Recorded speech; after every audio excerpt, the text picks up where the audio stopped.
The other one push all the way down. Far right, far right. There you go. Hey, take everybody out because they're going to talk to you. Yeah. Is it set up to Twitch? Yeah, it should be going right now. There we go. So we're going to get going on the semis. We're going to do a best of one, and then a best of one, and the final will be a best of three. We will be live streaming this, so make noise, cheer, do all that. Please kill conversations. Tweet, please! So, Brian, you ready to stream? I tweeted already. So Brian has tweeted. I have tweeted. Tweet and get people watching this. That would be really awesome.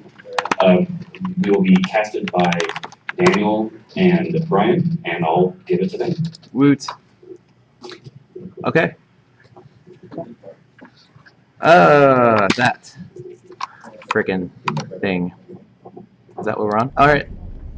Hello everybody, welcome to the inaugural DjangoCon Ponyleague Tournament 2012. I am Brian Avalonstar Veloso, and next to me, I am Daniel Spaz Lindsley. and today we are going to we're casting to you live from DjangoCon in Washington, D.C., where we're going to have the finals of the semi-final match. It's the best of one between Michael and Lofson. So we're just waiting for the host. We're going to get right into this. So we're just hey, Essenchi, you can start whenever you're ready, man. I'll wait for players. We're waiting for the players. How are you doing today? I'm doing good, Brian. How are you? I'm doing quite well. I'll change back to the. I'm completely blind on here. Yeah, it's pretty great, isn't it? I have to thank David Zoe of Polygon for letting us use his computer. We actually brought a full PC. It's like a full LAN party. It's been the last time I've been in a LAN party. It was like, Just like 2000. Such good memories. it's really 12 years ago. We're old. Yes, we We're are. really, actually, genuinely old. And that kind of sucks. And we're still playing games. We are. Anyway, let's see. We are still waiting. Spaz is tweeting. Essentially is being Spaz right now. Apparently, you're typing in the chat without me even seeing it. I'm not sure or if without you even know, seeing it. Brian, I'm not sure if you actually know this, but I can actually be in multiple places at once. Is this your Protoss powered? Warp gate, buddy. I see. No, I see. No, no. not really. Hmm. We have a crowd with us tonight. As you can Man. tell, there's more than 3 people. As you can tell, it's 11:02 p.m. on the East Coast, and they're all tired and hungry. And I have to thank them very much for staying up with us and witnessing this if it ever gets started.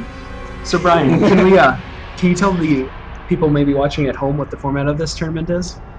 So the format of this tournament, because we had no time, we started this at about 7:30 Eastern time. So we had about 12 people. Was it 10 people? 10 people enter the tournament. So we had we had 14 14 people. and then 2 people. I know exactly what I'm talking about. I've been paying attention the whole time. We had 14 people enter, and we had pretty much a random grouping of 6 matches each. And I'm gonna keep talking while the countdown is on.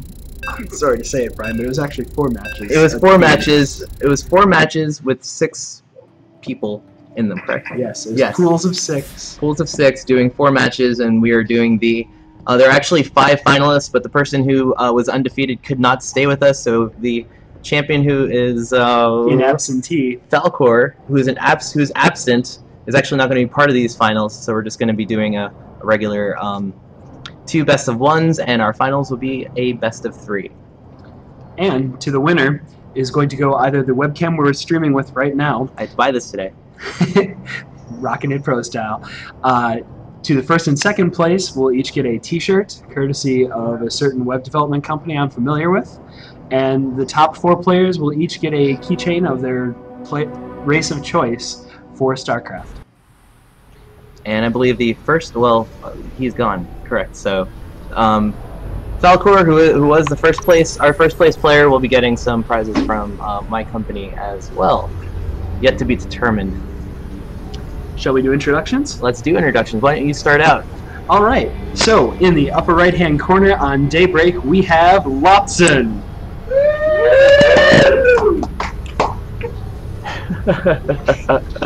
If you guys, since we don't have the camera on the actual game, he is doing double thumbs up at the moment. And his opponent, as our red Zerg in the lower left corner, we have Michael. They don't know who they're cheering for because they're cheering for both of them. We have a standard opening. I have to say that at least once every time I cast. We have standard openings from each. Actually, we haven't even had much of an opening from either. We have a forward pylon coming from our blue Protoss. I think we're going to see a Forge Fast expand on Lofson's side. So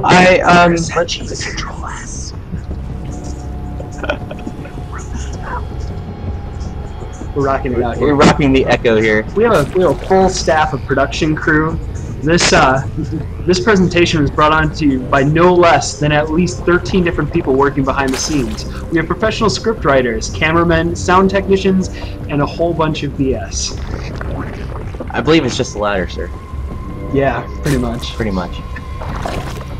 So we got an early gas coming from Michael as that's being scouted by Lawson. I think we're going to see Forge Fast expand. And there's your Forge Fast expand going down. You're absolutely right. No gas yet from Lawson. And should be building his first gate once he finishes with that. If you can, for us, since you are the Protoss of the pair, sure. If you can explain for the viewers at home and the people joining us who don't necessarily know what the hell a Forge Fast expand is, can you explain what it is? The Protoss player, who is, if you're not familiar with StarCraft 2, the gold player, is opening with a building called a Forge. A Forge enables the construction of a building called a cannon, which does exactly what you think it would. It shoots the other player. Yes. Very useful against Zergs. Opening with a Forge Fast Expand gives you the ability to drop cannons in case there's an early Zergling rush, which our good friend Michael may or may not be producing at this moment. We'll check on that at the moment, and it seems like he has done. He has put up his pool and is going to. Looks like he's going to be expanding himself. He is sending the queen out to the middle of nowhere there. Yep. Also starting with his Zergling speed quickly so that he can move fast across the map. I think we're going to see some early aggression, Brian. So it seems like by scouting the Forge Fast Expand, Michael is going to try and punish the greediness of Lawson. But that cannon is up, and he is building a wall straight over to that nexus. So those Zerglings will have to go all the way around in order to get into that main. But look at this. We have a drone that's gone undetected by Lawson. So maybe shenanigans, like we have seen in the past. I have had a Zerg player build a hatchery, and yeah, we're going over this. I'm not good. Oh right, I had the command center in my base. Yes, I did that too. Actually, I did build a command center in your base. Yes. Without you knowing about it. Such good memories. Thanks for that, Brian. No problem. I aim to please. We see a second and third gate, I believe. Or second and nope, we have Cyberknife Explorer and a second photon cannon coming down for our blue player. This is great from the Protoss' perspective because he gets a nice wall up and he's well defended in case Zerglings decide to push in. So he's got time to get his economy up and defend against these four lings. Those four lings are going to be a little bit more passive. He probably knows that there are photon cannons waiting for him there, but we're going to have a fast third expand from Michael here. And it doesn't seem like we are going to have we don't have any units. Our first stalker coming out for Lawson at the moment, so we're not going to have any early aggression from Lawson, so it is pretty safe for Michael to be building this third hatchery. Second hatchery is finished, and he has his queens expanding the creep and also adding some larvae to the hatchery.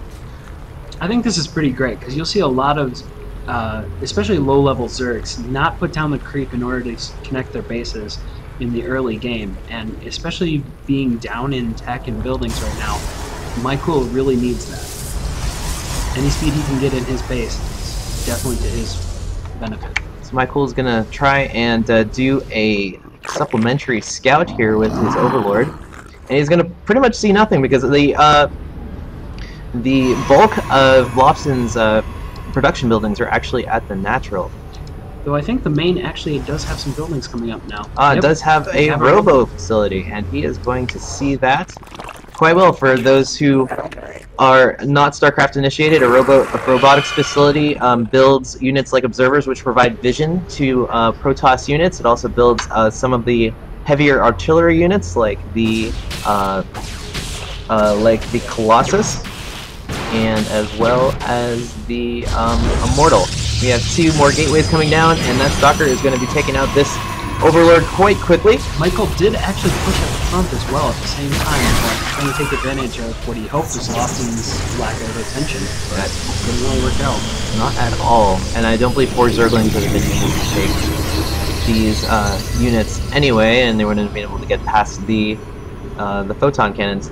That being said, we have 3 bases for Zerg, pretty much mining quite well. If I if I could cheat here by looking at the minerals. If we look at the mineral count, Michael is obviously mining a good amount more than Lawson, so we should see some. We're gonna get that layer.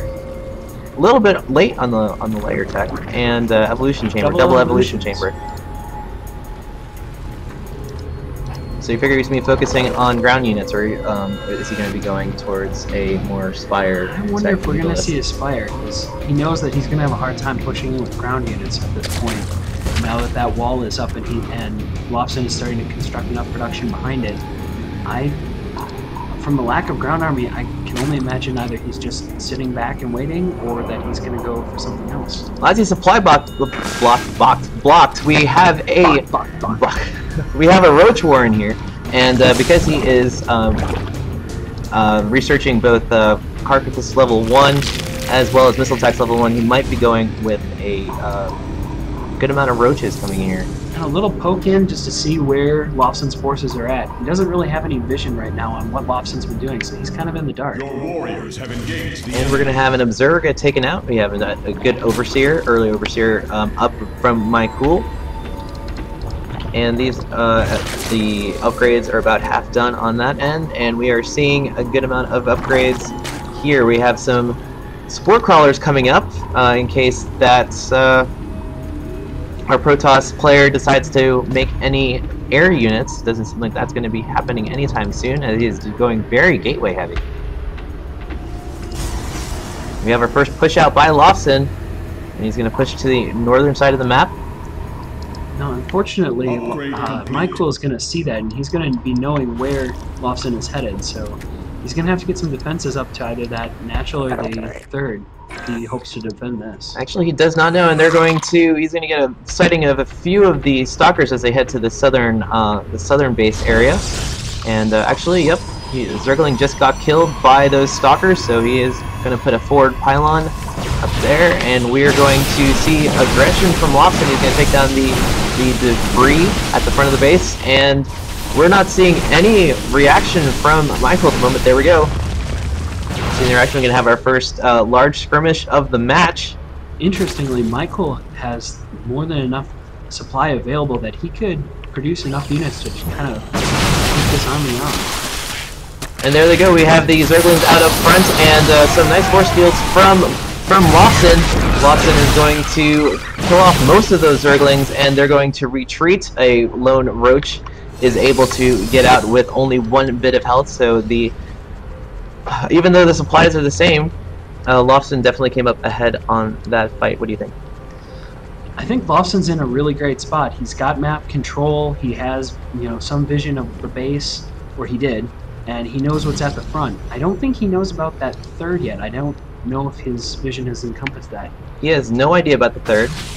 But shortly I think he's going to see that and realize that Michael can still get something out of it. He's got the supply available, minerals and stuff.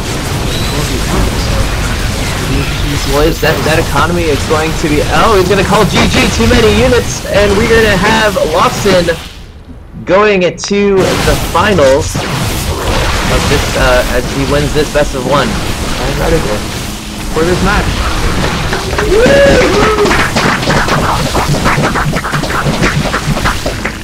What'd you think, Brad?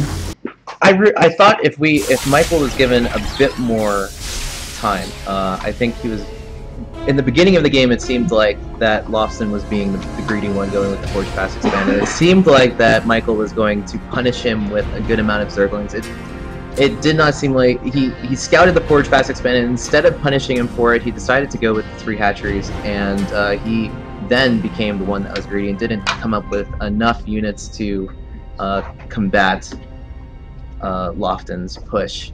I agree. I think I like the choice to go for the 3rd, but I'm really surprised that he didn't lay down a small field of spine crawlers to act as its own static defense for the Zerg base. I mean, he had to know that Lofton was massing units, and some static defense there may have completely turned the tide in that last battle.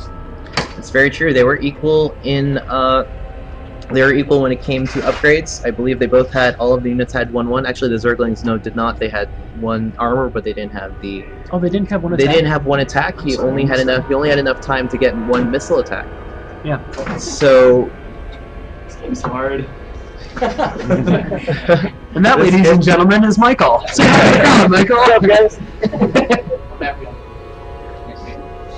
So while we where is Jacob just left. Yeah. So we're Our organizer just decided to bail on us. If you can come over, we can. You want to be interviewed at all about that game and how you? Okay, come on over. You're welcome into GSL chambers. I'll not be asking you questions in Korean because I can't speak the lick of it. So you went with the Forge Pass Expand first, Yes. and it seemed like from our view that Michael was coming in and he scouted that Fast Expand, and it seemed like from what he was building, he was going to go for he was going to punish you for your greed by going for that Fast Expand, but instead he went for actually. Did you see that he had a 3rd base? Did you ever scout that? No, I did No? not. No. No. So he was actually the one that felt more on the greedy side by the time you attacked. So what was your mindset coming into this after your first scout? That I saw no units. Basically. And I had a lot of them. Do you have a rebuttal? So, Michael, if you could actually come over here too. Ladies and gentlemen, we are talking about true Codas players. So Michael's off screen to my right at the moment. I can get on? You can get on. Yeah, come on back here. Yeah. Oh, he's a Professional parkour. All right, so there we go. So no units. No he units. says. So what were you focusing on? Were you just too focused on macro to be able to? Yeah, I mean, I knew he was Forge Fast Expanding, and I didn't really know the time frames within which to build units after that. I knew I had to take a 3rd or attack, so I took the 3rd. Pumped out 88 drones. Ooh, droning, man. A little more than I expected to be. Well, yeah, it did seem like you had. We didn't actually check the army value of both. It did seem like you guys were pretty even on the supply bit. But if you had gotten the time to saturate all 3 of your bases, what do you think you would have gone for? Would you have focused on roaches because that's what all we saw, or we actually? I wanted to go Roach Hydra, then I realized I forgot to build the Hydralistan. I had built a Spire instead. In fact, I built 2 Spires. I don't know what I was doing with that. I just kind of like went into panic mode. It's like build all double upgrades for Hydras, even though Hydras only have 1 upgrade available in the Hydralistan. No, I mean 2 Spires. Oh, the 2 Spires. Okay, so you could have double upgraded for air units that you weren't getting. Yeah. It was a bad game, but I mean it was well played by you. Awesome. So I guess we'll head to our next match as I am being invited, and we will see you in the finals. Yeah. All right. You can take your chair back, Mr. Lindsley. What, Brian? Are you trying to tell me you don't like my chair? It's a little too warm for my taste. What do you say? All right, we're ready with our next match between Jonathan and our own organizer.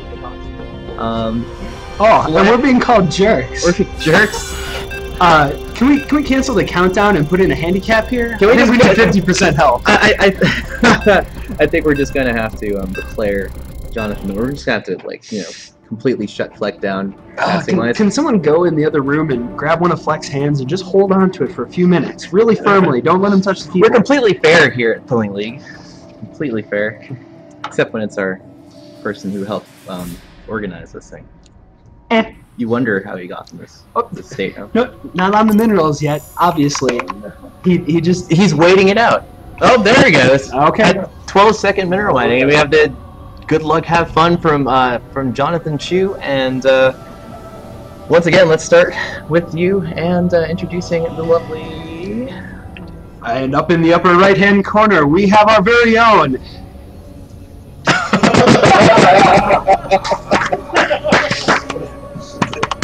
And I'm an observer.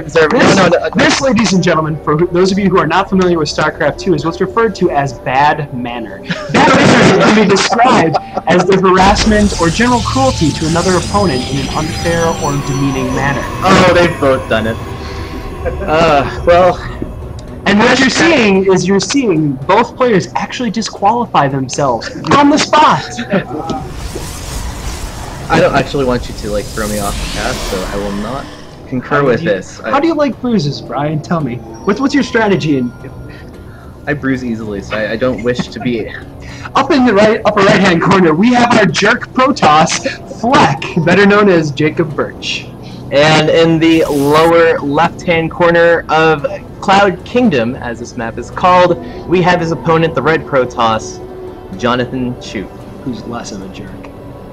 Well, he's jerk by association, considering he agreed with the whole rocks the Yeah, but house. he didn't do it. Let's look at the APM. Who has the leftover APM to drop that? I mean, we have the technology. That is not that's the not actually the APM. There's the APM. Look at this. Fleck clearly has the APM advantage. And apparently Jonathan is just doing nothing. Jonathan is innocent. That's all I'm saying. 5 actions per minute. No. So yeah, Huh? apparently they can hear us in the other room. Cheaters, one and all. Anyway, this is a Protoss. This is a Protoss versus Protoss match. One of the most boring mirror matches in my view. Boring. It takes a while Ryan, to get going. there are so many. It takes a while to get going. Oh, okay. One of two things: Forge Fast Expand, or 4-gate. Or 1-gate expand. Okay, we could do 1-gate expand. Or 2-gate expand, Alright, which is okay. actually Fleck's favorite way to open PvP these days. Well, he's taking both gases, and he has a 1-gate and cyber core, as we have some early scouting on both ends by both our Protoss players. Wow, they're mirroring each other quite well at the moment. So for those unaware with StarCraft, the cybernetics core provides upgrades to the buildings that are around it and to ship abilities. So right now, both players are working on what's called Flip Gate, which will enable them to bring their units into battle anywhere there's a power field. Okay. Says the guy who can pick up his entire base and set it down to bases. It's all relative. Terran versus Terran, so bad. So long. So no, bad. It's long games of awesome, my friend. No. Long games of awesome. I'm sorry, we'll have to agree to disagree because I just can't. I can't accept that. And we shall, as that poor probe has been sacrificed to the scouting gods. We have Fleck coming out and trying to see if there are no shenanigans at the second base, and he is going to go from there to his third. Now, as is that we a have probe making its way across, or what are we going to see over here? we have another Oh. probe, and which is quickly taken out by Fleck. Jonathan really doesn't like his probes. He's just like, I don't want these. Well, he wants intelligence, and unfortunately, those probes are expendable in this case. I thought it would be. Are you going to go on some probe? Are you probus? Are you thinking I'm probus? I don't have an answer to that. We'll move on. If you go to the upper right-hand corner, we would see that Fleck actually has his robo up and is working on building out an immortal. That's pretty early immortal for Fleck. Although, have you been playing him lately? Is this something that Fleck you would see from Fleck? So there's a couple differences in Fleck's play here. First of all, he is not chrono boosting that cybernetic score. He's just letting Warp Gate finish when it finishes, which is very different for him because he normally rushes to get that out. Instead, he's going for what appears to be an immortal first before Observer, which is also interesting because the Observer is a fast way to get out and get detection and see what your opponent is doing. So I don't know if he's expecting a push at this point, or if he's just trying to make sure he's playing safe and fortifying his main. I definitely believe it's the latter. And although he is not going to be, we might have some early aggression with 3, or they're probably just going to go to the Zelnaga Tower and stay for a little bit. They are both building their expansions now. Looks like we're gonna have a little bit of a longer game. No About the shenanigans same here. timing. I'm curious what's going on in Jonathan's base. So look at Jonathan's base. We have now 4 gates. Interesting. So he actually did basically a 3-gate robo to start off with, which is a relatively balanced build specific to Protoss. And he now has detection up, so he can send that observer over and check and see what Fleck is doing with relative ease. Look at the army supply. Seems like Fleck's in the lead both in army supply and workers, with 28 workers to Jonathan's 19. And overall supply too, at 58 to 242. Both players are just focused on macroing. Definitely going to be seeing a longer game with this, possibly. Interestingly, Jonathan is using that southern observer to scout the lower half of the map to check to see if there's any proxy pylons. And not turning up much of anything, so I'm sure he's wondering what exactly Fleck is doing. Well, what Fleck is doing is turtling at the moment, it seems.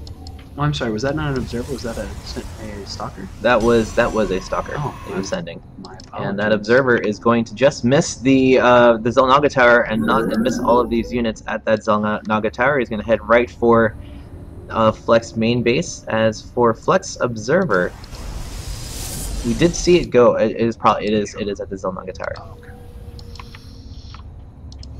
Fleck just keeps on expanding. He's already up to almost double the supply that Jonathan has, which does not bode well for Jonathan. It does not, and he is definitely being outproducing. We do have 2 more gates coming up for a total of 6 gates for Jonathan, and a forge coming up for those upgrades. So we're going to see some commitment on Jonathan's end to more of a gateway based army. Those turn into warp gates. Take a look at the expansion, which is not quite saturated as of yet. So I kind of have to wonder what's going through Fleck's head right now, because he's gone through both the main and the natural, and he's seen no units. I mean, there's no army that he's actually seen with his observer. That's very true, and he's actually going to probably use this Phoenix that's now coming up. He's built a starport in the back of his Stargate, sorry, in the back of his base. He actually has 2 Phoenixes already, and has quite a good force. They are equal now in supply, but Fleck obviously has the larger supply, or the food lead, or unit lead. Jonathan's really got to start warping in some actual units that can attack, because his army is definitely not big enough to take on anything. This unfortunately is shades of last game, when units would have helped our opposing player, as those Phoenix will head towards Jonathan's base. Jonathan does know that they're on their way, and these Phoenix can actually lift units off of the ground and suspend them in midair, in which case that the other Phoenix can shoot them down. Phoenix units can only shoot air in the air. Now, something interesting is that Jonathan actually has 2 proxy pylons forward in opposite sides of the map, so it'll be interesting to see if we get to a point where that matters, if Fleck can find both of them and take them out before he can get an army. But I don't think we're going to get to that point. I'm not sure at all. There's a 43 supply lead for Fleck. His army is definitely good. 30. And that Phoenix just flew right over as he was warping in units, as well as seeing that proxy pylon. So he's going to send these 4 Phoenix down and right back up to his base, as we're going to have our first skirmish of the game. And force fields everywhere, as Jonathan is going to retreat to the 112 supply of Fleck. Fleck is going, or that is Jonathan's observer. Perfect move on Jonathan's part, just to get out of there and use those force fields to his advantage. He's definitely going to buy some more time for himself, and I'm pretty surprised that Fleck didn't do a counterattack, try to take out Jonathan's army, while this is his first... he's going to lose it. Not at all. He's going to lose 2 Phoenixes and has half health on another one. As I was going to say before, he would have definitely had a chance to take out this Jonathan's economy with his Phoenixes. And he didn't choose to do that. He just says kind of scouting with them more than anything. I am surprised that Jonathan is missing so many warp-in rounds here. He's not exactly limited in economy. He's got plenty of gates. Did he not convert those other warp gates? He converted them, but he's just not able to keep his money down. It seems like he's definitely missing some of the warp-in rounds, as you were saying. Oh, he's up to 1100 now. Excuse where me, he's Brian? going? Oh no. Oh. Yeah, this is something that Fleck has been very proud of himself for.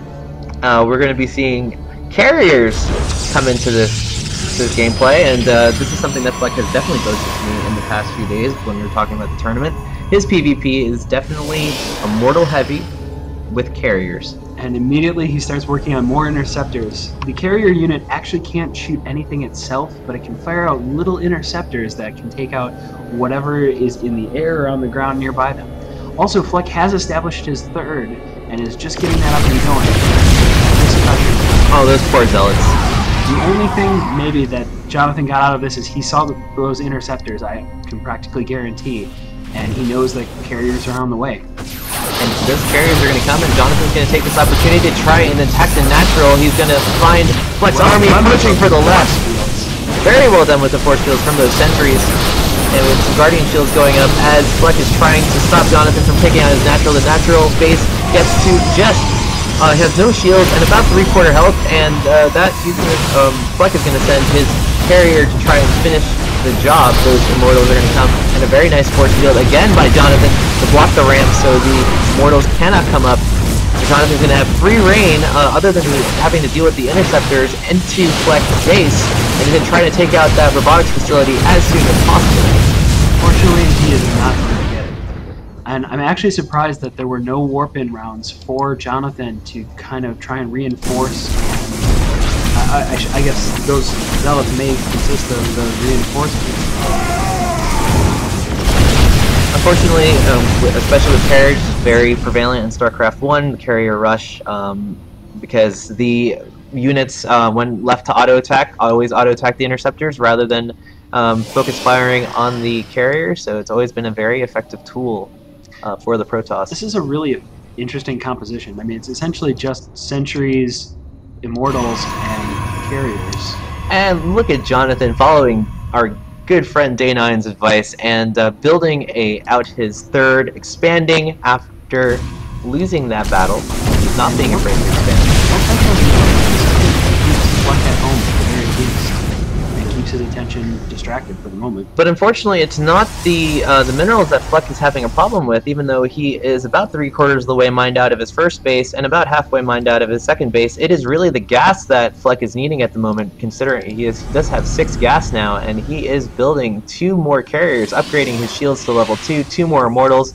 We're getting to the point where I'm not really sure what Jonathan can answer with. Unfortunately, this would be an ideal time for Jonathan to be pushing in, but he just doesn't have the units in the right place to be able to do it. But if you were in this situation, for instance, and you saw that, well, it's past the 7-minute mark. Good gracious! If you were in this situation, let's be hypothetical for a moment, and you saw that Fleck had this immortal carrier composition, what would your gut tell you to do, other than, you know, not GG? GG is not an option. No, I would actually probably be going for some combination of either Dark Templar or High Templar in this case, because while Psionic Storms won't do a lot here, he really needs some kind of area of effect, because there really isn't much that he can do against this army right now. Stalkers are not going to cut it. Alright, well thank you for that, as we have... Looks like he's going to focus on the Stalkers, as he is investing in Blink. But he is also investing in the Dark Shrine, so... Oh, went behind! Dark Shrine. So the Dark Shrine produces Dark Templars, for those who are new to the game, and Dark Templars are sort of the bitch unit. The unit that they are cloaked by default. Sorry, they're not called Banshees. Well, Banshees are mostly harass units. Banshees are usually harass units. Dark Templars, you can win a game with really a 125 health unit. You're gonna. They're cloaked by default. They just run out of energy. Is what we call the Terran excuse. Do we have any? Who are the Terrans in the house? Can I hear the Terrans in the house? Yeah. Can we? Thank you. I appreciate Are it. there- Thank you, Flo. Incidentally, Love you are there too, any man. Protosses in the house? Can I hear some noise? Okay, so 3. 3 to 1. What are the rest of you? You're not Terrans. Zelnaga? Terrans, where are you? I didn't hear you, man. Ah. Okay. Well, No Terrans made it this far. So, and we see Jonathan going for Archons, which is actually a pretty good reaction here. I mean, like the best he can probably have without a similar composition. that's true. However, leaving the Archons behind, not so sure about that. Not so sure at all. And Flex stabilizes, starts getting his 4th up and transfer some probes, it looks like. And that is definitely what he's doing. 2 more pylons up as well as Jonathan slowly moves up. We are at 126 to 175, mainly because of those carriers that take what is about 3, no 6 have food. So it is a bit deceiving. Can we look at that 4th? Let's look at the I'm 4th. very curious. So right now we have a very undefended 4th base, and Flex Army is out of position on this very, very vulnerable base. But Jonathan has no clue that the 4th is there, and he's not going to even. When he has attempted to scout, he has always scouted to the east. He's never scouted to the west. He needs to push in right now or either commit or back off. And he is backing off like a mofo. Watching it, trying to run from those carriers. Those interceptors with their range are definitely going to take out a good number of these stalkers before they join with the Archons that he seemed to left behind, and see if we can get any help from them. Really what we need at this point from Jonathan is a mothership and a good vortex. This is true. That would help immensely against those carriers. Mothership is the Protoss capital unit, and it has this awesome spell called the Vortex, otherwise aka the Toilet, which will pretty much drown any units that come within its range for a good for about 8 to 10 seconds, and allow takes them out of combat, which an opponent can use to shrink someone's forces down and gain an advantage. But not only that, people do use, or more pro players or experienced players do use the Toilet to throw their own units into. So in this case, what we would want to see is Jonathan cast Vortex on Flex carriers, throw his Archons in, so right when the Vortex is finished, those carriers will be completely undefended, and the Archons and their splash damage would be able to take them out. Now this was a nice timing on Jonathan's part. He is pushing in and took out that natural right as Flex was trying to cross. Honestly, if I were in Flex position, I would push through and take out his base rather than coming back to attack this army. Well, unfortunately, he is coming back as slow as these guys are. He pretty much has some of the slowest units in the game on his side at the moment. And Jonathan is going to win 2 Nexus. Unfortunately for Jonathan, we have 2 more Nexus here for Fleck, but Fleck is definitely supply blocked now as pylons are being taken care of left and right, but look at the devastation. Look at the army value. It is 127 to 40, 37, 35. This is pretty much the rest of Jonathan's army. He's going to try and warp in some more stalkers, and that is it. Nope, no, there's a DT. There is a DT and no obs as far as I can see. No obs at all. Hero DT. There is an ob someplace. A single one, but he's not there. Oh, there's not. Oh, nope. That is Jonathan's. And this is it this fine gentleman over here in the mini map? Nope, that is. And that's not being used. we could have very well had units being warped in. Interestingly, I seem to recall a row of. Were there not? No, there were. No, there were not. No. Okay. No. I was hopeful. I believe Fleck is in recovery mode at the moment. Oh, there's his observer. Okay. Okay, so he's going to take care of that Dark Templar as we have. And the next set, Jonathan will not give in after that crushing defeat. He's going to try once more to take all of these carriers on, and he has. Here's our Colossus here. This is not a good move on Fleck's part. That Colossus is way out in front of the rest of the army and is very vulnerable. It's not fault. It's not the Colossus's fault that the Immortals are so damn slow. And the Colossus can walk up and down cliffs, and it's generally pretty much just all around a really nicely balanced and fair unit. Like a fair unit. You're talking to the Terran player. Colossus, fair. Colossus, yes. Fair and balanced. Fair and balanced. Yes. We all know other things that we call fair and balanced. We are in Washington, D.C. That is appropriate material. You know, I think the players really have an opportunity here. While we're here in the nation's capital, people want to make a pass a Ladies and gentlemen, this is what we call a Django maneuver, where you just start a joke and you choke. No Colossus left behind.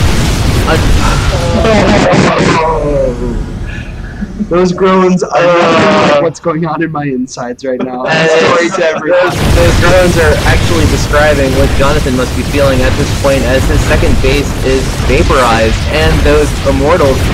Fleck is going to just send back half of his carriers to try and take care of the final push from Jonathan, as his Immortals and single carrier are going to come in and unfortunately clean up. I want to say we're going to see a base trade scenario. Jonathan doesn't have enough base left. No, he viable. Unfortunately doesn't, and he doesn't have much money to recuperate much either. Does he even know that the fourth is there?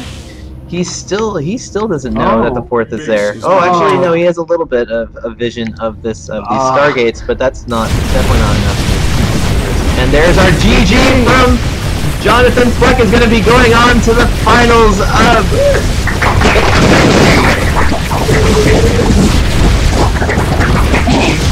Why not, Brian? At a 30-minute game, while that's long for many types of various StarCraft 2 games, still not a TBT. We finished in under an hour.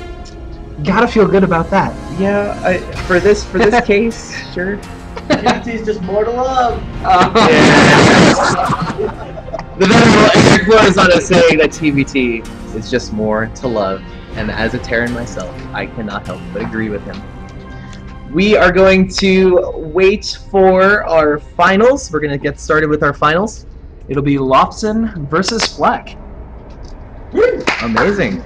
So Lofton, get to your player room. There, it's time to. There's no interview? No, well, we are waiting for. I suppose. I guess we're waiting for Jonathan to come back.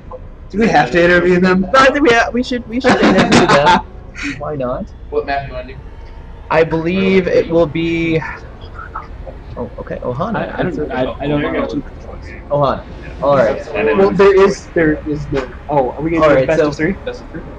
Best of three. Best of three, ladies and gentlemen. It is 11:42 p.m. Is that what you? Come on down. That's what I thought we were doing. I mean, Come over here.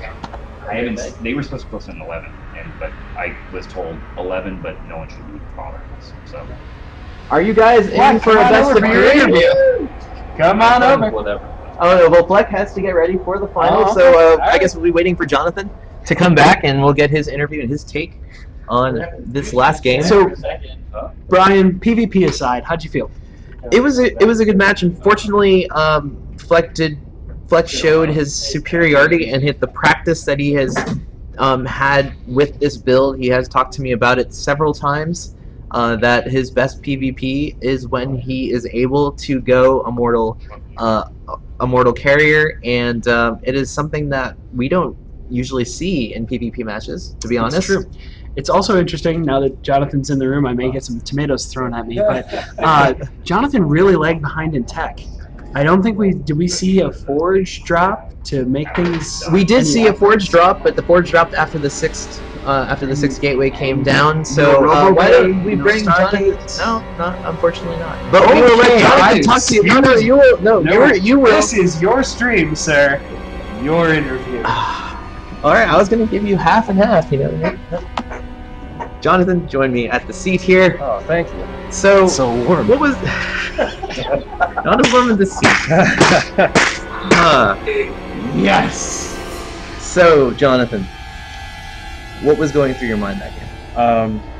I thought all those Immortals at first were all hallucinated, because that was way too many to be.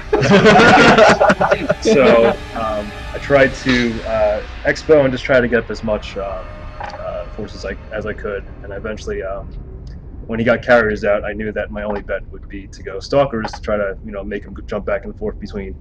And when he hit, I mean, I just had to push each time, and then at the end, that was. You had some really good pushes in there. The fact that he was taking his time because just of the speed of those units, so he was taking his time getting to your base. You did have a chance to take back 2 of his nexuses. So yeah, I think I just blundered that though.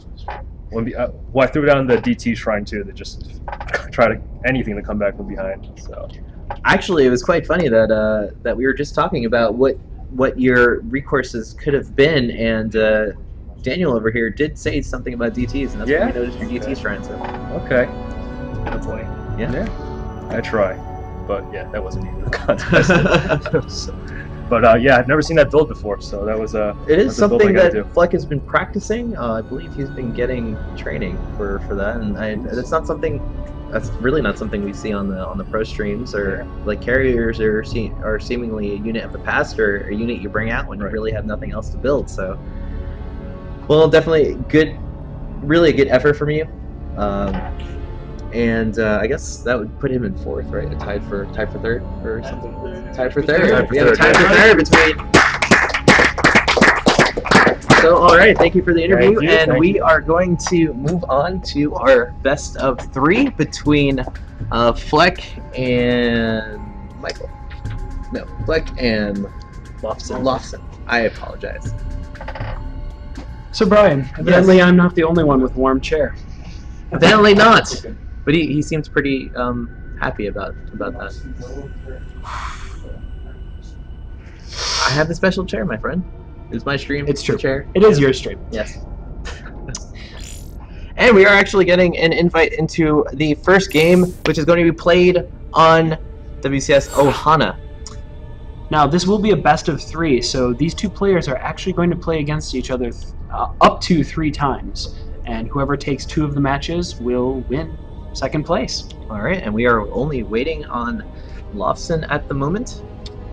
Now, is this is Lofson Zerg or is Lofson Protoss? I think he's the Protoss. Yes, so we're going to see a PvP. Your favorite? Yeah, my favorite match. Ah, good times. Yeah, I'll let you talk most of it. Nah. No? No. Mr. Protoss? Mr. Proud to be serving iron? Mr. Bronze for life. Mr. Proud. Do you know, Brian, I'll have you know, I made it up to rank 33 in the Bronze League just this week. Well, do you know, and I will admit this on my own stream, that I have, ever since being erroneously placed into the Silver League, I have not won a match in Silver. Brian, I think we need to check and see how many. Let's take this opportunity while we're waiting here to see just how many games you've played in this season. Let's see. Current season Wings of Liberty 1v1. I've played. I have 1 win. You said you had none, sir. Okay. None. 1 win. Career summary Wings of Liberty. No. Where is it? Where'd it go? Oh. This is the 1.5 UI, guys. So you've played 19 games this season, but that includes custom matches. No, as well as your 3v3s. Does that include the custom matches as well? Because Okay. otherwise, really, there's no way I've played that many games this season. I've played 4 recently, and I have lost 3 of them.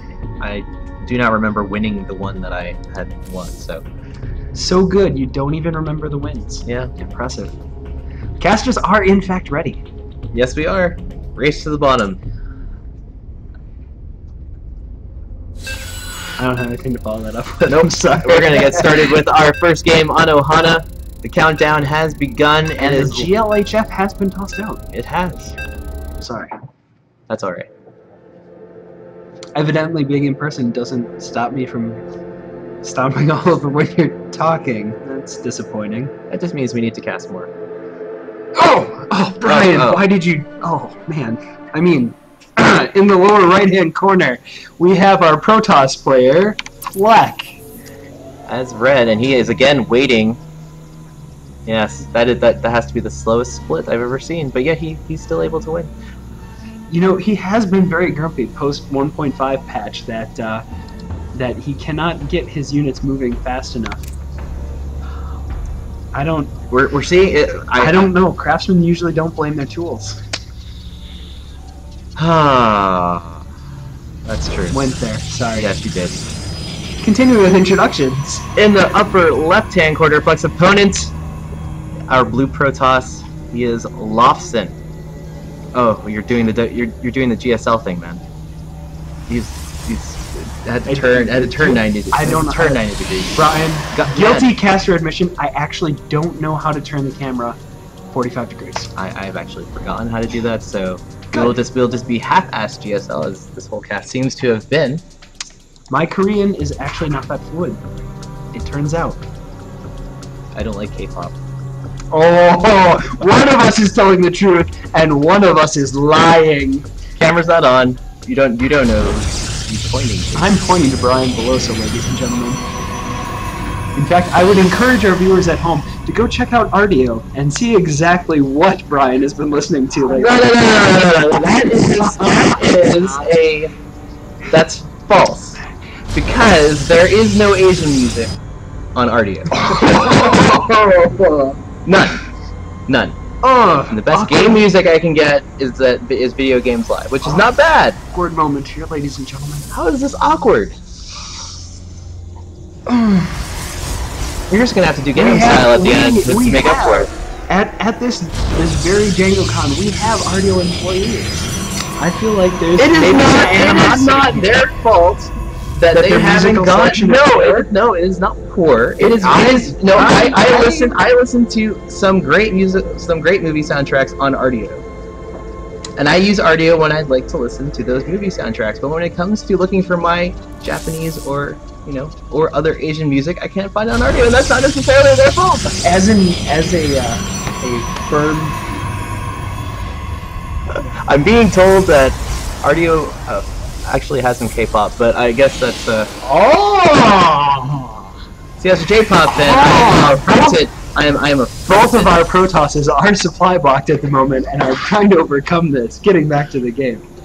Well, as I said, PvP is a slow start. Apparently, we have all this time to talk about Ardio.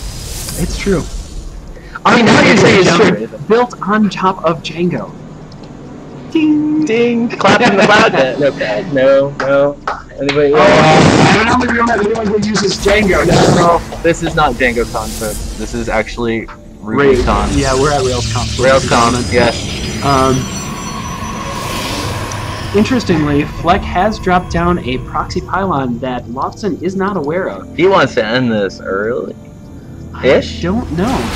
He doesn't have the production or warp gate done to be able to take advantage of it, but and it is gone now. So I believe, wasn't it at the natural just a moment ago? The pylon, the proxy pylon. Oh, I'm sorry, it's at the third. The proxy pylon is at yes, definitely.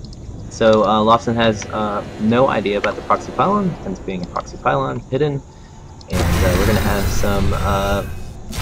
some scouting units on the Lofson side. We're gonna have a little skirmish here, and that poor Stalker is going to run for his life. Oh. But Stalkers are some of the fastest units in the game, and he is probably going to get protected after he catches. But that Sentry have again a pretty normal. Actually, I think we're seeing the same build from Fleck that we saw last game. We only have one gate, followed by a Cybernetics core and a robotics facility. Second gate coming up. And he did go Immortal first, as he did last game. Lofson's going to provide some pressure and take out that forward pylon, but there is another forward pylon here, and he's going to warp in 3 Stalkers and hopefully, or probably bide his time. Fleck is now being put on more of a defensive stance. What do you think? Is he going to worry about these Stalkers and Zealots coming in, or do you think he's going to use this opportunity to go? I don't think he's worried, but I don't think he's going to take the chance to go either. I mean, he's got his ramp well defended. He has the vision advantage. He can basically keep Lofson out of his base all day long at this point. That's obviously a little too far, but I mean, he has plenty of time. So what he's going to do, I think, at we're going to see. We're going to see these 2 Zealots get spotted by that probe, and I'm sure Lofson is curious about where those Zealots came from instead of the south. They came from the east. Will he realize that they have been warped in? I actually find this to be kind of a poor choice on Fleck's part. Not the pressure, but the choice to go after that Zealot rather than just going for his mineral line. I mean, he knows there's no second base here. He's got 2 Zealots. He's got all the time. He's got time to his advantage, but there may be a cooldown in play. And he could have taken out a lot more probes. Definitely is. He's going to be taken out by the by these 2 units at Lofton's mineral line. So Lofton is going to refortify, and we'll see if he actually acts on a suspicion that we think he has about this proxy pylon. Smartly though, behind that attack, Jacob did manage to expand and is taking his natural. So he has a big lead actually on Lofton at this point. Going back to Lofton, we're not seeing much production on Lofton then, other than he is now going to expanding as well about half a minute later. But he's still supply blocked. He is supply blocked, and it was that pylon, the forward pylon, that was taken out, and he is only now rebuilding that pylon and making that 2. Interestingly enough, he hasn't poked over even with a single Zealot to see where those other Zealots of Flex came from. And well, we'll see. We'll see where the Stalker goes. Stalker made his rounds around the Zelnaga towers, and he's going to come back up. It seems like nope, he's going to go right back to his base, and he still doesn't have any idea about that proxy pylon. On the upshot, he does have an observer over in Fleck's base right now. He does, and he can see that exactly what Fleck is up to, at least in this regard, which is kind of money at this point, because you know. When you're playing any mirror matchup, you have a good idea at least of how far along your opponent can be because his builds are going to be very similar to yours. And so seeing exactly what's up at the natural is really good intel. I am actually surprised that he's just leaving the observer there. I would have probably gone to go scout the 3rd and see if Fleck is really taking an economic lead. Or a good choice would have also been to scout the main to see that both the Colossus and the Warpians are working. So he is going to go with Thermal Lance. He is not going to do the same build as I had predicted or even hoped for. I think we may actually it's still possible that Fleck may transition to that later in the game, but right now he knows that he's up against a largely ground army, and those Colossi do a lot of damage to just plain old ground units. It seems like ground units are going to be what he's invested in for the time being. He has another observer coming out. And he does have a robotic spade down. But has not started Thermal Lance, nor has started a Colossus. Now, it might be just a supply issue. Or, I'm sorry, a return issue. There's our Colossus. And we're going to have not only a mirror match, but mirror armies at this point. Oh, is he scouting? Does he see it? He's scouting. He does see it. So we're not going to have any warpins from Fleck anymore. Hope, maybe. Oh, we do have the observer. Fleck's observer up there. I'm not really sure why Fleck made that decision to just scout the main, unless he's just looking for timings. Fleck did just start his 3rd. He did start his 3rd. Perhaps emboldened by the fact that his opponent is sitting back and just macroing, maybe he's taking that opportunity as well. Let's see where this army goes. It seemed like he was selecting the observer, and here come the stalkers to take out that proxy pylon. Nope, not much expansion. The proxy pylon is going to be taken down as 3rd is being built, as previously said, and our army values at the moment are about even. Fleck is leading on the workers, so he is also leading on the mineral and gas count at the moment. So we're seeing more pylons being built in Lofton's base, and we're having ground weapons level 1 being researched on both ends. I'm not sure I agree with the placement of those pylons. Maybe this is nitpicky, but that's a really fast way to get supply block. Putting it in the natural, where his army has to stomp through anyway.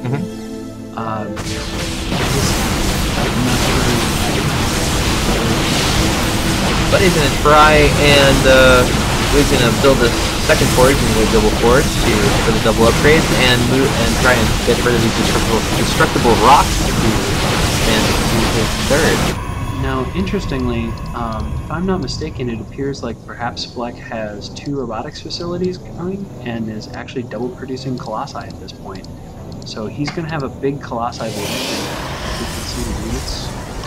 Look at the unit tab. We have 3 Colossi on Flex end, 2-2. That will definitely be 5 in the next 30 seconds or so. This is actually a really good composition for Fleck right now. He has a big advantage in terms of what units are out there.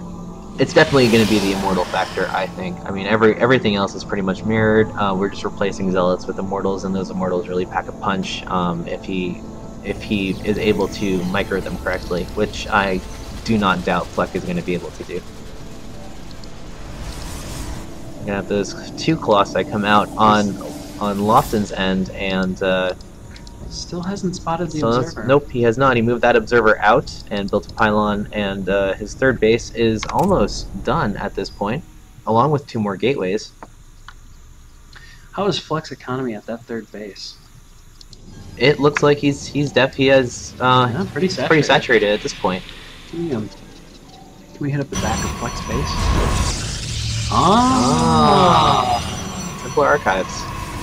Researching Storm and getting some more upgrades. He hasn't researched Storm yet, but we have not seen... I'm sorry, I thought that was running. Nope, it's not running at yet, but they're both researching Charge, and he doesn't seem to be making use of the Templar Archives at the moment. We also have a 4th going up, and it looks like maybe a Warp Prism heading into the rear of Lawson. Over here. Oh, we do have a Warp Prism. We do? Oh, That is adorable, ladies and gentlemen. Right over the watching probe. Yep, and there it is, and he's going to quickly warp in 3 Zealots, and those Zealots make that 6 Zealots, and those Zealots are going to go and try and take out the probes at the mineral line, and here they go. We have 3, 4, 5, 6, 7 probes taken out. And smartly, Fleck takes that Warp Prism and moves it as soon as that warp is out. He's just looking for us. Fleck has now killed about 8 workers and 11 units in all, and those Colossi are going to try and help defend the Zealots that cannot seem to find their way through that little hole there. Speaking of your pickiness with placement. You know, it might be silly of me, but I really believe the placement of buildings is actually pretty important when it comes down to, you know, how some portions of the game can play out. I mean, obviously, if you're completely outdone by your opponent and you know, you don't have really much of anything there, it's not going to make a big difference, but having some clear paths can make a big difference. Well, here comes another warp in, and those Zealots are going to have a clear path to those probes, as those probes now abandon the 3rd, and Fleck is going to pretty much almost take it. Nope, he's going to take the shields out, but he's not going to be able to take the base as he is quickly taken out. By Lofton's units, and that Observer is now taken out as well. Something that's interesting is Fleck did spend the money to get the boosters for the Warp Prism, so it does seem like he's going to be constantly harassing Lofton with now with DTs. Oh, heartbreak. So the DTs are set loose in the base, and they're going to go right after the Robotics Vapors, which is going to kill the production of Colossus, and he's going to go over and start taking out warp gates as well. We don't have any. We have the Observer coming in, and he is going to see those units, and he tries to warp in units at the nearest pylon to those Dark Templar, but they're going to be easily taken out while warping, and the Dark Templar are taken out by the Colossus after they're able to. Interestingly, that Warp Prism is headed right back to that 3rd. It is, and he is going to, again, nope, he's going to take that back and take the Warp Prism out. He's maxed. That is why he's not able to warp in anything, because he just simply can't. And he's been progressively moving this army forward. With every little bit of harassment he does, he's been scooting it forward on the map. So he actually is in a really good spot right now. To be fair, Lawson isn't very far behind. I mean, very far behind as in he is trailing by 50. But what I think the story will be here is the upgrades. I mean, and all those Colossi. Well, the Colossi, yes. But the fact that those Colossi are going to be upgraded to... actually no, they only have their weapons upgraded, as Lofton has his armor upgraded. So this is going to be more...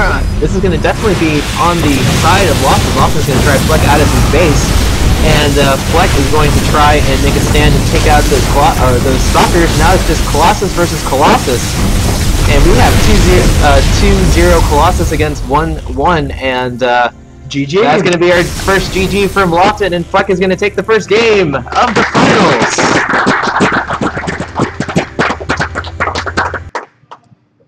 So thoughts?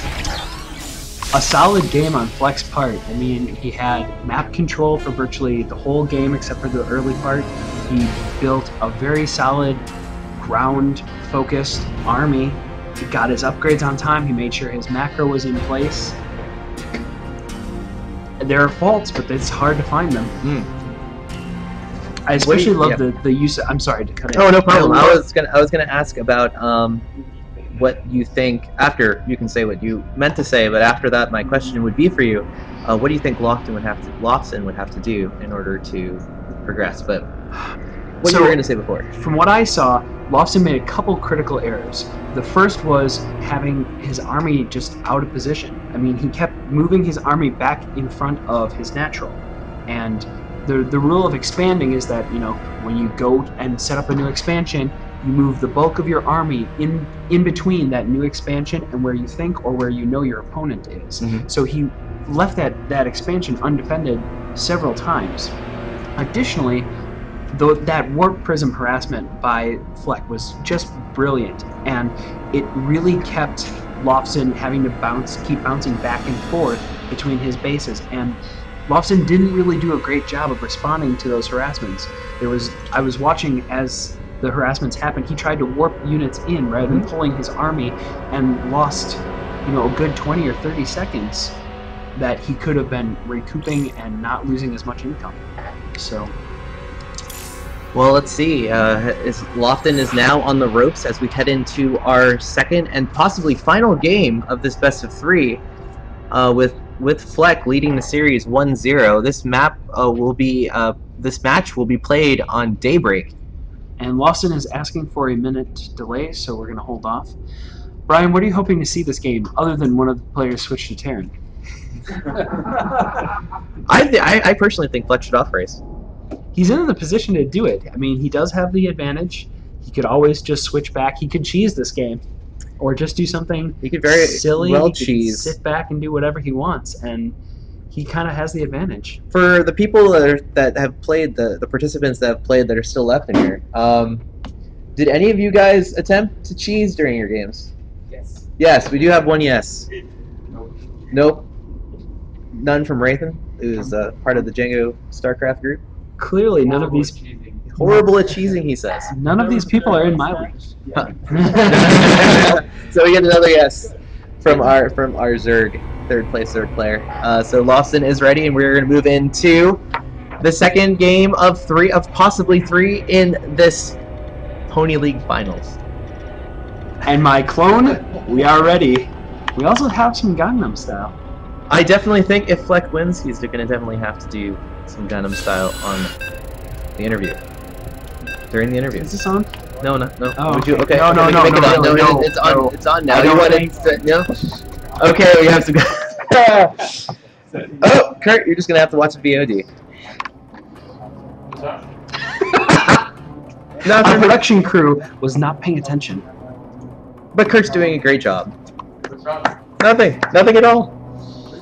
You're just gonna have to watch the VOD. What? You'll see.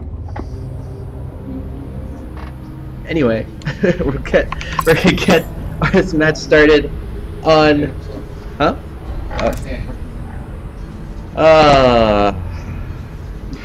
Ladies and gentlemen, our players will be playing on the map Daybreak, as we've seen earlier. Up in the upper right-hand corner, we have our Protoss down 0-1, Lofton. Yay! Oh, the base. Anyway. And his opponent leading 0-1 has all he has to do is win this one to win the entire Ponyleague championship. He is Fleck. So what I really want to see, answering your question before you started dancing. Okay, sorry guys. Before you started dancing.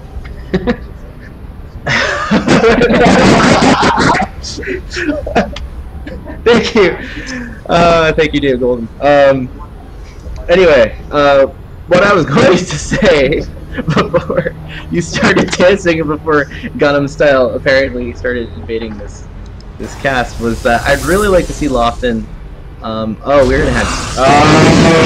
Ladies and gentlemen, Brian wanted cheese, and we have cheese. Somebody wants to end this early, and what I wanted to say was that if this was going to be played out again, I wanted to see Lofton learn from this. He was able to watch Fleck during a good amount of the games in the group play, so I would expect that he would be able to quickly learn from what Fleck does. Unfortunately, we're going to have some cheese with this proxy Rax that has gone down, and we're going to have to see what Lofton's reaction will be when he sees that there is no pylon and there is no gate. And then you panic. And then it hits. What is going on? Run. Really? Wait, over here? Maybe No, it's in the over back. here. No? Okay. Okay, he's moving something. No, that He's can't be gonna it. take a gas. He's gonna be where is it? warping in some Where is it? stalkers, possibly. Where is it? Is he? Now, a real concern for Lawson right now is potentially, is Fleck going to early expand and do Nexus first? You don't see that a lot in PvP necessarily, but some players will early expand and drop that second Nexus as soon as they can. Well, here we go. That cheese is gonna start, and we're gonna see if it smells. Well, that's not gonna work. Anyway, we're gonna have Lawson try to hold off Fleck as Fleck tries to run, and this cheese does not seem to be working as of yet. We do have weapons at a 1-to-1 rate, so every time Fleck comes in with a zealot, Lofton's zealot comes out as well. So it seems like Lofton is going to be able to hold this cheese off, but not before losing a couple workers.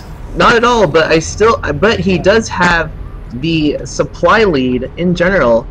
Fleck definitely had to cut off some production of probes in order to do this. I think he needs to pull that zealot. Oh no, don't give it away. Fleck, don't give it away. No. What are you doing, Fleck? No. Yep, he's running back. Pretty much ready to show him what the hell he was doing. Oh. And here we go. There's the sighting of the gateway in production, and they're just going to take it out on the zealot. Those zealots are going to run back home, and that, my friends, is when cheese fails. Shout out to that lovely show on YouTube. Now, Lawson did turn back, and I think he's going to go attack that gateway. He definitely is, and there is going to be one zealot saying, "Come at me, bro," as that probe, and the three zealots are going to definitely take down this gateway. So now, what do you think? So now, analysis of Fleck's position. I would be canceling whatever is coming out and just simply building up. Well, it seems like he forgot, and he's going to lose it. He's going to try again. He's going to try again. Oh, and dropping another proxy. Dropping a proxy pylon just to throw Lawson off. But Fleck is really...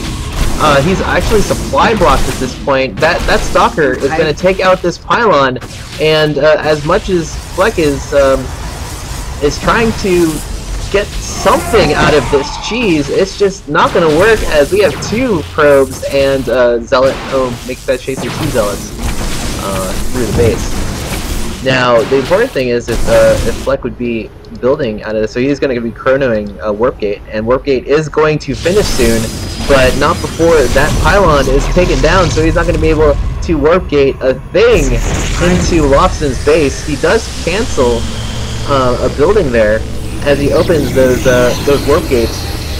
I'm genuinely surprised that Fleck didn't actually expand while that was going on. I just don't think he had. Well, he has enough money to do. He did have enough money. He could just cut production. It's obviously not working. Just route your units around and keep them busy. Just keep them busy, and then take the opportunity to expand. You know you're down because you're choosing. It's time to man up and find a way to get some macro in and try and catch back up. So we're going to actually see some counter pushing happening now from Lawson. Lawson is going to... Is that a forge? That is a forge, that is correct. Interesting. And Lawson's going to take the North Road over to Fleck's base, and Fleck only has 6 supply at the moment, which is pretty much 3 centuries. Now those sentries will be helpful because I mean, he can just block off the ramp, keep himself safe until he can warp some more in. But not a good position for Fleck at the moment. Not at all. And we're going to have the Lofson's units gather at the front and then probably head on in. This is not looking good for Fleck. Lofson wants to make this a 1-1 game, and he's going to put down that forward pylon. Lofson definitely has the money to warp in a good amount of units, and he has the room in his supply as well. Fleck is he just freed it up, but he still has only 10, 12 supply, 14 supply to Lofson's 26, and we're gonna have a good force field put up by Lofson, but only one stalker to try and a sentry trying to scare them off. But really, Fleck's back is to the wall at this point. That sentry, he was like, get out of here. Well, no, he's gonna forget about it this time, and unfortunately, would you have charged in? Would you have charged in knowing that? It's so. At this point, Lofson is in a position where he can kind of just starve the force fields out of Fleck and then pour in, just by putting on just enough aggression. And Lofson is definitely going to just continue warping in units. He has his second base fully up. Does he have a? Has Lofson put down a Templar or Twilight Council? He has not put down a Twilight Council. He's focusing on upgrades through his forge, and so he's going to have. Okay, so nice. It seems like Fleck did put down the Twilight Council, and he's going to be able to get charged. But the fact of the matter is, he's spending all this money on upgrades to his units, and he still has his back to the wall. He still has less supply in both workers and army than Lofson. So for all intents and purposes, you know, this is Lofson's game right now, and he's increasing the lead with each passing minute. And all Fleck can do right now is just keep throwing those force fields and keep Lofson out. If I were Lofson, I'd definitely get that Templar or Twilight Council up to research Blink, so you know this doesn't even become a Blink right up. But he doesn't have the vision either. You're correct. He does not have that vision. That Fleck is definitely going to just bide his time. Dear Lofson, please stay out of my case. Love, Fleck. We will see how long he respects that, as he now is. I was about to say a bad force field. One zealot was able to get in, is quickly killed, but Fleck is able to put down a second force field, and the units just keep warping in. Now, interestingly, while this has been going on, Fleck did get a good scout of what his opponent did. And we have Fleck has blinked, and those stalkers are now in the base, and we have a pretty one-sided Stalker versus Zealot match. We're going to have those force fields come in to try and split the Stalkers so we can focus on those, and it'll be a GG from there. We have a 1-1 tie. Yes. While we wait for our third game. What did Fleck need to do to make that cheese work? I honestly think that Lofson had his number from the first zealot that came in. Lofson was able to produce a zealot for every zealot that Fleck produced. There was no overwhelming pressure from Fleck at any time during that cheese. Yeah, I'm not really sure there's much Fleck could have done in that case. Definitely leading Lofson right back to where his proxy gateway was feels like a mistake to me, because the information, the intel that Lofson had when that first zealot came in was simply that it was coming out of his natural someplace. So it could have come in from either ramp and any direction, and Jacob kind of just showed his cards. And while that's very true. While that may not have been the end all to the cheese, it really feels like he could have made better use of that perhaps later on in the game, having that gateway right there. Very true, because Lofson definitely wouldn't have been able to scout that until he built his third, and then we would have been about 25 minutes into the game, and it would have been a completely different story. It's true. On the upshot, it was a 13-minute 15-second game. So I don't want to hear any grumps about bad PvP. Nope, that was definitely a a well played game by Lofson, and we're going to head into our final match of the night. This is the tiebreaker, pretty much a best of one between Fleck and Lofson, and it's going to be played on Entombed Valley. So what are we hoping for, Brian? What are we hoping for? I'm hoping for an audience that isn't passed out. Thank you. Thank you for staying, guys. We love you. You guys are the best. It's true. Did you actually head out to a fast food place while we've been casting? Wow. And nothing for us? I'm sorry. We did. Noise! Noise! Here.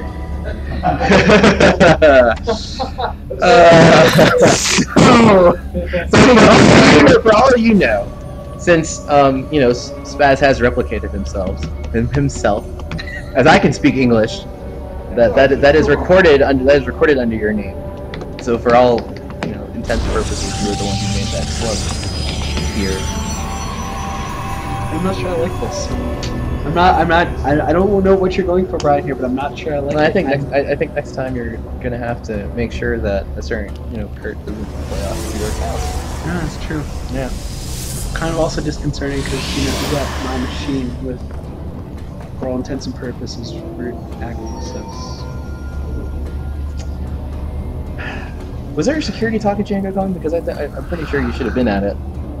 Computer security, At least Paul M isn't watching. I mean, I at least can say it. Well, there are VODs. On Entombed Valley, ladies and gentlemen, in the upper left-hand corner, we have at a tie our Protoss player Lofson. And this is not force cross positions, so spawning in the lower left-hand corner is a guy who can also win in one. Says Captain Obvious. Yes, I've been doing this for 3 months. His cape is flapping. Yes. Yeah. Doing it like a boss. This is Fleck.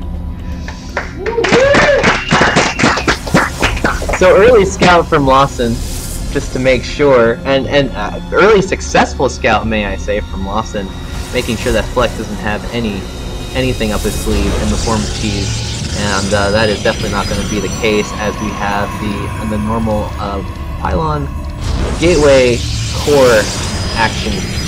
Oh, who's the simulator is that? Who's the simulator? No, it's Flex the simulator. We don't have any there's no assholery going on here with stealing simulators. Almost like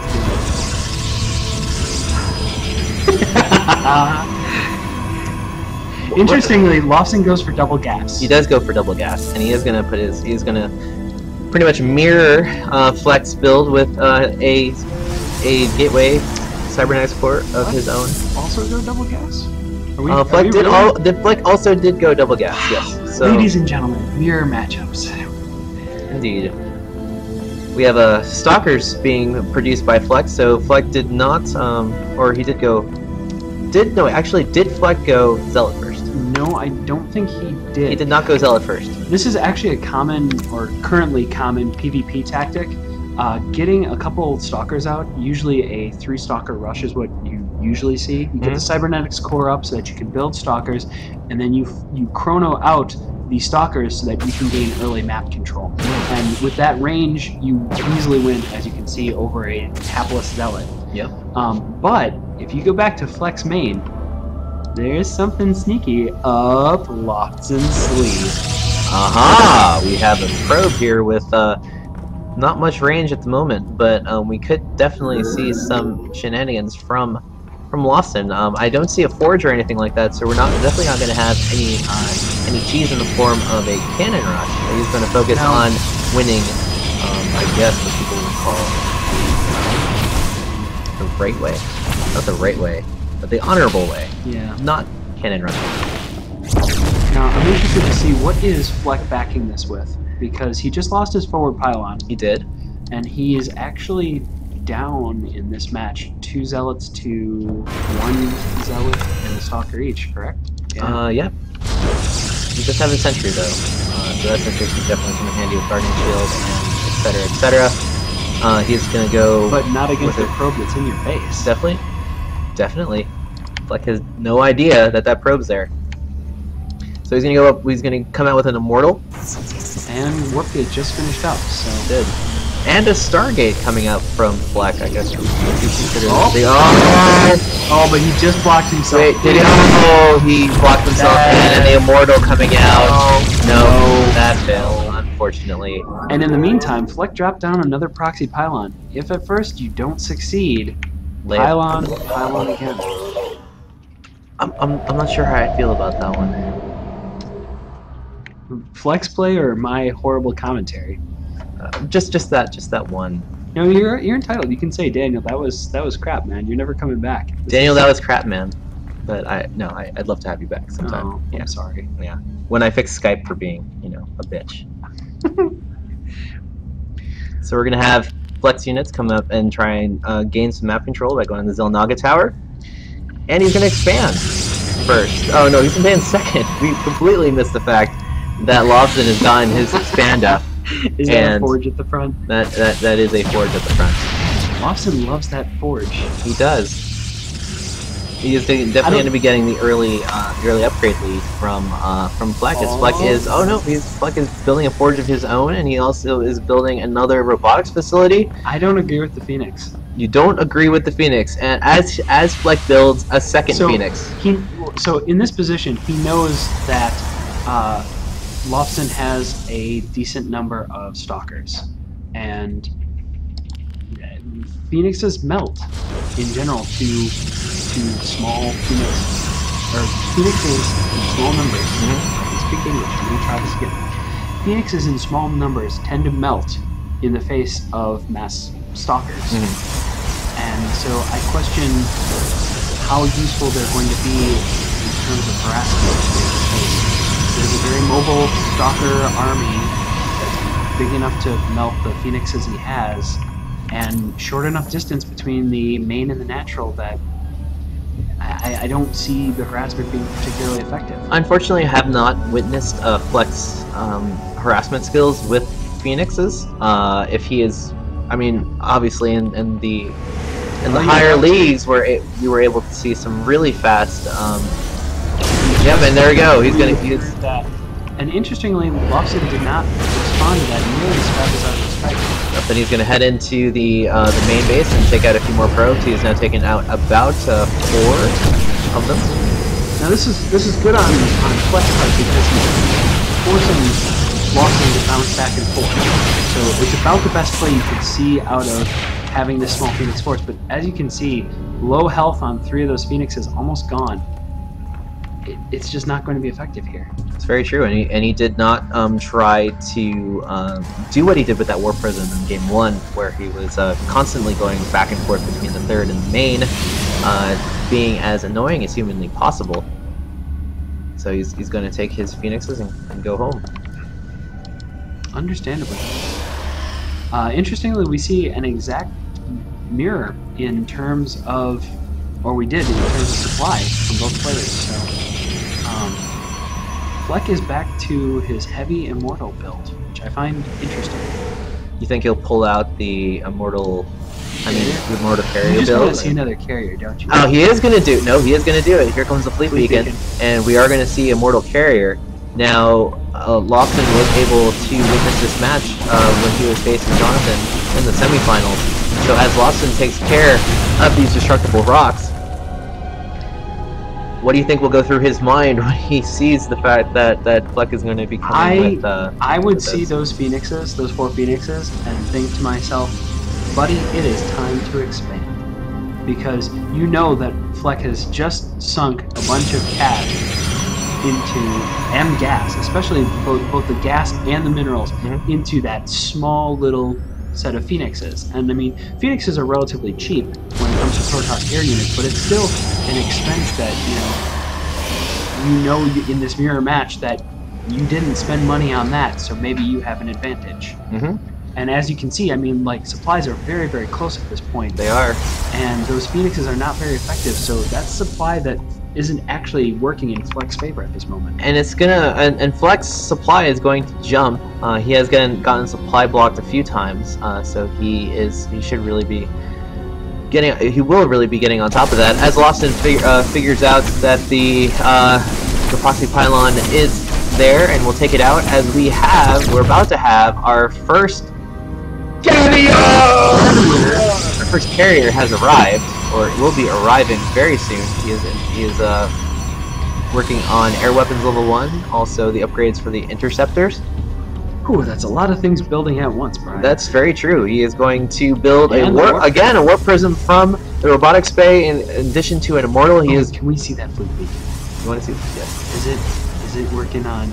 Oh, I'm sorry, not fleet beacon. I mean the Cybernetics core? Why not? Are you blanking on? Oh man, this is one of those awkward moments where the Protoss kind of stumbles over where his upgrades are. I wanted you to look for the warp prism boosters. Ah, yes. And I evidently have no clue where those are built out of. Well, that is built out of the robotics bay, which he does not have one of. That's also interesting because he's going to be limited from going Colossus, so either he's going to commit to air here, or we're going to see more drop hurts.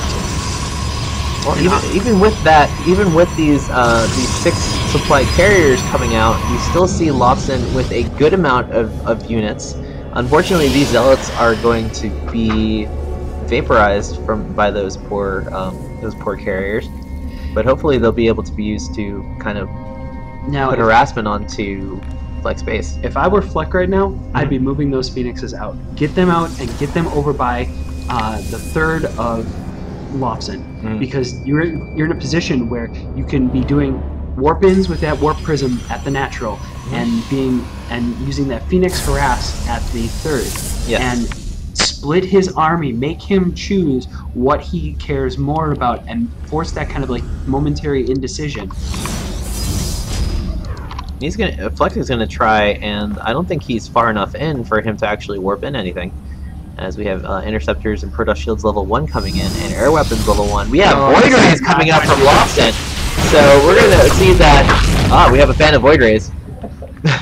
One fan of Void Rays. I was a fan of Void Rays. I am a huge fan of Void Rays. I love me some Void Rays. But the fact that they were nerfed a few patches ago by taking out the veins, the speed upgrade to Void Rays just. Oh, those are Lobsons. Hey, these are Lobson's Void Rays. So we have carriers and Phoenixes against Colossi, Stalkers, Zealots, and 2 Void Rays. Now we have 2 more Void Rays coming out. So he does have 2 Stargates working around the clock to get those Void Rays out to the 1 carrier of Fleck that is coming out at a time. Fleck has not invested in any more Stargates, from what I can see.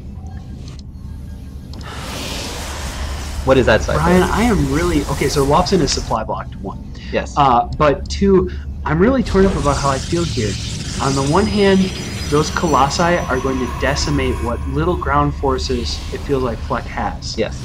And those Void Rays could be crucial, but there's going to have to be some really, really good target firing on Lobson's Lobson's side in order to not be taking up carrier interceptors with those Void Rays. I completely agree.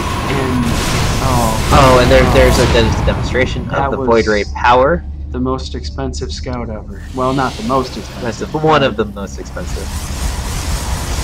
Unless you threw a carrier in there, it should be completely asinine. I'm also surprised. Lobson is going to max out first after being supply blocked with 6 Void Rays, and now after being maxed out, he is going to move forward. So we are going to see quite a battle ensue here. This is unfortunate for Fleck, but the split here might work to his advantage.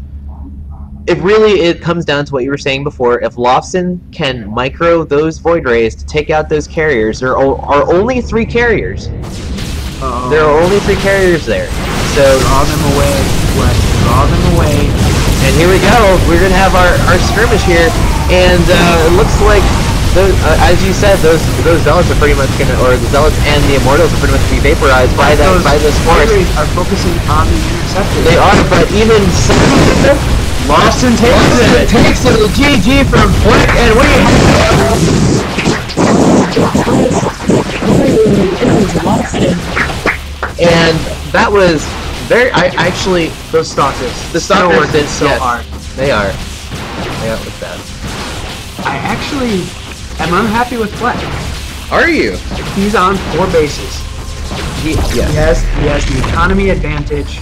He has, I would argue, a flawed composition, but not something that's necessarily impossible to come back from. Yes. The loss of the carriers does hurt, but those Void Rays were so busy with the interceptors that they would have been slim or easy pickings for Phoenixes. If Yes. he had kept those Phoenixes alive, Yep.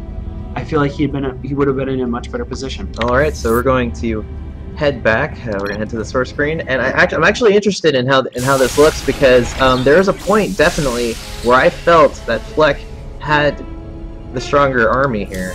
So we're looking at army value, and again, he did have the stronger army until right about here where those Void Rays came out, and that was pretty much it. Yeah. So I'm interested in what the resource collection rates are. yeah, it was pretty even That's not actually until mid game, and it's not actually as skewed as I thought it was going to be. I'm kind of curious as if Fleck did not fully saturate or. Well, I think he did, but it seemed like he got the fourth base later, right about here around the the 840 mark, and it just so we have our winner coming in here. So great job to Lawson, and first I'd actually like to interview Jacob. Seems like hopefully no. Is he not just not gonna come in now? Is he scared? Is that exciting? Yeah. All right, so well, Lawson, come over here. We're gonna have our winner interview first. Do you have your? Yeah, that's up. That's up. Well, I don't know. I'm just that That's good. production crew. No, understood. So I'm gonna keep this graph up here to show you what the progression was. Yeah. And this is what was, interesting to me is that Fleck seemed to have your number for most of the game. Mm-hmm. And then you built those Void Rays. You pushed out. You maxed out first. You had the upgrades, and you decimated them. So, what was pretty much your thinking going into this? Well, at the end, I saw his army. I had a observer right outside his base. Mm-hmm. So I saw he had a lot of immortals and carriers. So I countered it with like a lot of stalkers, zealots. That's why I maxed out first as well. Yes, I just pumped out a lot of zealots. Yes. And and some Void Rays. And got a lot of upgrades as well. I like seeing the Void Rays. Oh, go ahead. And if you noticed, I was always like capped out. You did. You guys both did. If you want to sit to Sure. back here, like you guys did get supply blocked a lot. Yeah. It seemed like.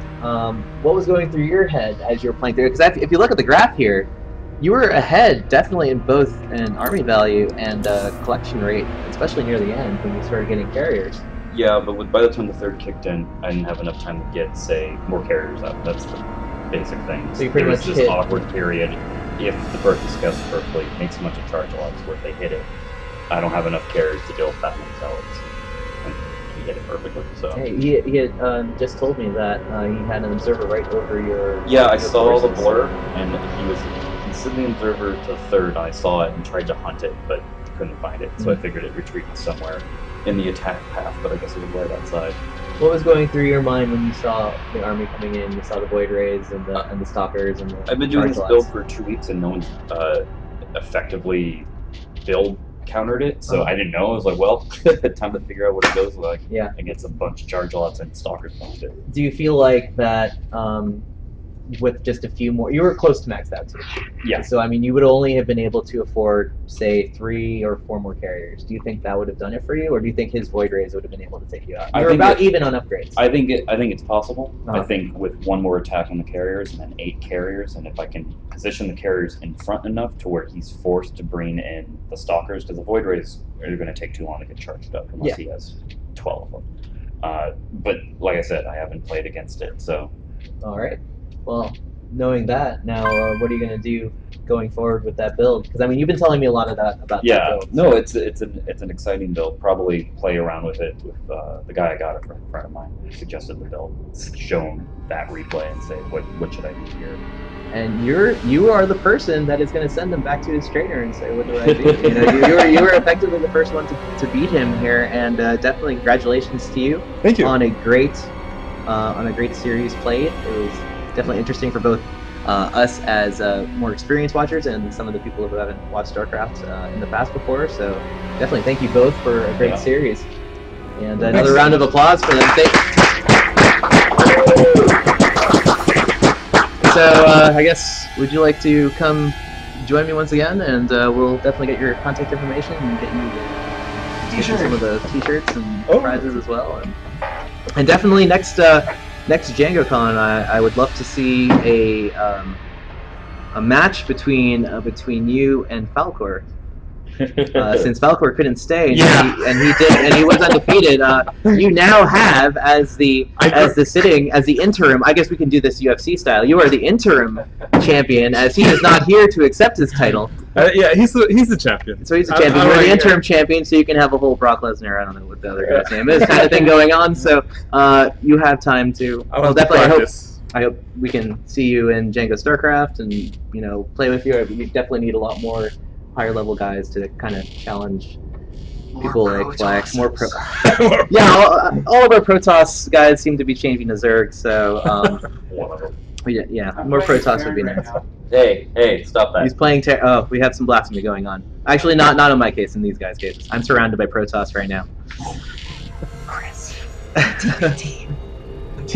Okay, we have a challenge there. But with that, so I will take that back and have Daniel rejoin me, and we'll close this out. All right. Another hand for our sitting champion, our interim champion. And man, that was pretty well done. I think. Thought PvP was boring. Isn't that what you said, Brian? I don't think that was boring. You have me at that, my friend. Well, I mean, the first match was pretty boring. I mean, okay. So we agree on at least one of the match. We agree on at least one match. I do have to say though, if I were to speak the words of one Nathaniel Tucker, he would say Protoss OP. Agree to disagree. All right. I'm sorry. All right, we'll just have to take that back to the IRC room. And if you are out there and you are a part of the Django community, definitely come join us in Django StarCraft. But that will end it for us at the first Ponyleague Championship here at DjangoCon 2012 in Washington, D.C. I'd like to thank everybody that took part in this. Actually, I hope a lot of people took pictures of the place. It was actually quite a well-run event. We will rejoin you for the Python-related tournaments. We will rejoin you at PyCon 2013 in Santa Clara with hopefully something bigger and a lot with bigger prizes, a lot more people, and maybe actually cast on time. But until then, Brian, thank you, and thanks to Jacob Birch as well and to Kurt, if you want to come on camera as well. There you go, Kurt, my coworker from GitHub, for helping us run this. It was definitely a pleasure casting with you again, and definitely hope we'll see more of you on Avalonstar live. That'd be all awesome. right. Thanks. So for Daniel and myself, I am Brian Avalonstar Veloso. Thank you for watching Avalonstar Live. This is it. This is DjangoCon. Okay.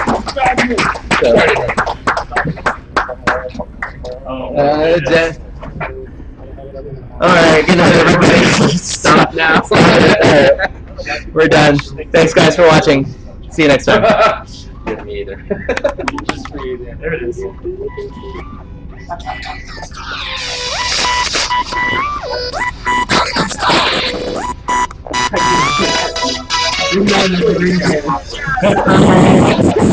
Come on.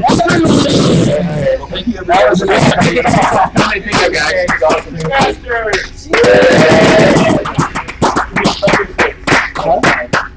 Thunder. Oh, we do have to definitely have Thunder 6 next time. Yeah. Well. Oh, man. Fleck fighting. OGS Fleck. OGS Fleck fighting. Resurrect OGS. Old generation. All right. Old generation. That's what they call it, man. It's old generation. Wait, so is it not a clan anymore? No, They disbanded like a couple months ago. Didn't they go? Well, then why Didn't don't the players go though somewhere? Did they like kind of give Most of the players went somewhere. Some of the ones just retired. They went to school basically. Where did MC go actually? 'Cause he was- MC's part of that SK still. Their sole StarCraft player. Yeah. Oh, he wasn't on OGS. No, he left OGS a while back. Okay. And then he left for us. He left OGS before not left OGS. So not left OGS right before OGS. It was running the observation deck. It was so funny, like observing, and you guys would be up somewhere, so I'm like, okay, I know where they're going. Yeah.